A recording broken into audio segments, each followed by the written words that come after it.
కదా, తయారు చేసుకున్నాం. ఎంతో రుచికరమైన శ్రీరామనవమి స్పెషల్ పానకం రెడీ అయిపోయిందండి. మరి చల్ల చల్లగా ఇలా మనం చక్కగా తాగినట్టయితే కనుక, ఈ సమ్మర్లో కూడా ఇలా తయారు చేసుకున్నట్టయితే శ్రీరామనవమి కోసమే కాదండి, రోజు తయారు చేసుకుని తాగినట్టయితే కనుక వడదెబ్బ తగలకుండా చక్కగా మనకి బాడీ హైడ్రేటెడ్గా ఉంటుంది, డీహైడ్రేట్ అవ్వకుండా. ముందుగా అందరికీ శ్రీరామనవమి శుభాకాంక్షలు. హాయ్, హలో, నమస్తే. ఎలా ఉన్నారు ఫ్రెండ్స్? అందరూ బాగున్నారా? నేను కూడా చాలా బాగున్నాను. మీ అందరూ బాగోవాలని మనస్ఫూర్తి కోరుకుంటున్నాను.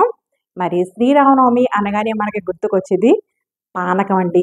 శ్రీరామనవమికి స్పెషల్ పానకం ఉంటుంది కదా. మరి శ్రీరామనవమికి కాదండి, మనం ఈ ఎండాకాలం అంతా కూడా ఈ సమ్మర్లో పానకాన్ని తయారు చేసుకొని చల్లగా మనం తాగినట్టయితే కనుక మరి వడదెబ్బ తగలకుండా కాపాడుతుందంటండి పానకం. అలాగే బాడీ హైడ్రేటెడ్ కింద, అంటే డీహైడ్రేట్ అవ్వకుండా హైడ్రేట్గా ఉండడానికి చాలా సహాయపడుతుందంట. మరి పానకాన్ని తయారు చేసేసుకుందామా? రండి, వచ్చేసేయండి. మన పానకం తయారు చేసుకోవడానికి ఒక బౌల్ తీసుకున్నానండి. 150 గ్రామ్స్ బెల్లాన్ని ఇలా తురిమేసుకొని ఇందులో వేసేసుకుంటున్నాను. మీకు స్వీట్ ఎంతవరకు తింటారో అంతా వేసుకోండి, మీరు తినే స్వీట్ని బట్టి.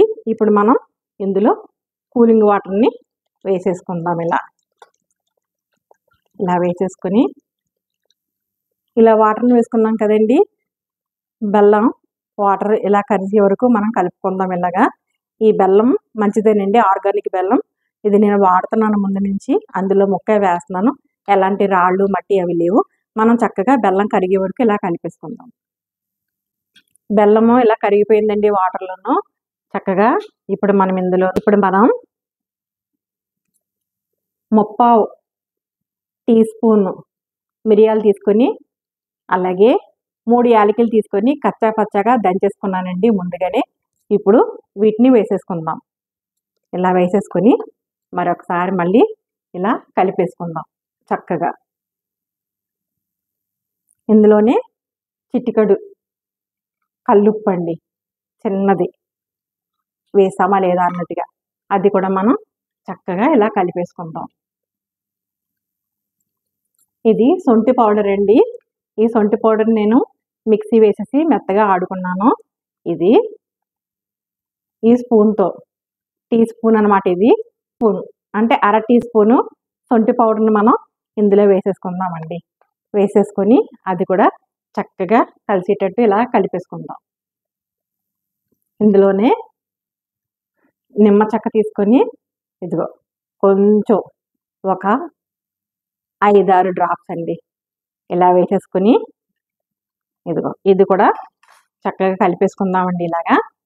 ఇలా కలిపేసుకుందాం. ఇలా కలిపేసుకున్నాం కదండి మొత్తం అన్నీను. ఇప్పుడు కొన్ని తులసాకులు తీసుకొని చక్కగా కడుక్కొని ఇందులో ఇలా మనం వేసేసుకుంటే శ్రీరామనవమి స్పెషల్ పానకం అయితే రెడీ అయిపోయిందండి. మరి చూసారు కదా, తయారు చేసుకున్నాం. ఎంతో రుచికరమైన శ్రీరామనవమి స్పెషల్ పానకం రెడీ అయిపోయిందండి. మరి చల్లగా ఇలా మనం చక్కగా తాగినట్టయితే కనుక, ఈ సమ్మర్లో కూడా ఇలా తయారు చేసుకున్నట్టయితే శ్రీరామనవమి కోసమే కాదండి, రోజు తయారు చేసుకుని తాగినట్టయితే కనుక వడదెబ్బ తగలకుండా చక్కగా మనకి బాడీ హైడ్రేటెడ్గా ఉంటుంది, డీహైడ్రేట్ అవ్వకుండా ఈ పానకం మనల్ని కాపాడుతుంది.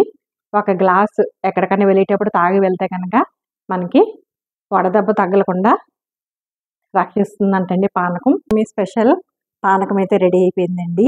మరి ఎలా తయారు చేసుకొని తాగినట్టయితే కనుక వడదెబ్బ తగలకుండా చక్కగా బెల్లం, మిరియాలు, శొంఠి చాలా ఉపయోగపడుతుందంట మన శరీరానికి. అలాగే ఇందులో ఉన్న ఔషధ గుణాలను బట్టి మిరియాల్లో, బెల్లంలో వడదెబ్బ తగలకుండా చక్కగా కాపాడుతుందంటండి. ఎక్కడికైనా వెళ్ళొచ్చాక, లేదంటే ఎక్కడికైనా వెళ్ళకముందు ఒక గ్లాస్ తాగేసి మనం చక్కగా బయలుదేరి వెళ్ళామంటే కనుక బాడీ డీహైడ్రేట్ అవ్వకుండా కాపాడుతుందంట. మరి ఈ రోజే మీరు తయారు చేసుకుని మరి మీరు కూడా తాగండి. మరి రెసిపీతో మళ్ళీ కలుద్దాం. మరంత వరకు bye friends. Take care friends. Thank you so much.